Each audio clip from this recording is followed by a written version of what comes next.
तर छत्रपती संभाजीनगर शहरात पेट्रोल टंचाईमुळे नागरिकांना मोठा त्रास सहन करावा लागतोय आणि असं असताना या परिस्थितीचा गैरफायदा घेत पेट्रोल चोर सक्रिय झालेत। सातारा परिसरातील दीपनगर इथल्या सिल्वर इस्टेट अपार्टमेंटमध्ये मध्यरात्री दुचाकींमधून पेट्रोल चोरीची धक्कादायक घटना घडली आहे। अपार्टमेंटच्या पार्किंगमध्ये उभ्या असलेल्या दुचाकींचा पेट्रोल पाईप कापून अज्ञात चोरट्यांनी इंधनावरती डल्ला मारला।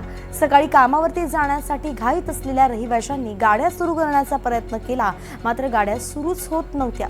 काहींनी मेकॅनिकला बोलवलं तर काहींनी टाकी तपासली, मात्र गाडीच्या खालच्या बाजूला पेट्रोलचा पाईप कापलेला आढळल्यानं चोरीचा प्रकार उघडकीस आलाय। या प्रकारामुळे आता रहिवाशांमध्ये संतापाचं वातावरण आहे। संपूर्ण घटना अपार्टमेंटमधील सीसीटीव्ही कॅमेऱ्यात कैदही झाली आहे। मात्र तक्रारदार पुढे न आल्यानं अद्याप या प्रकरणी कुठलाही गुन्हा दाखल झालेला नाही।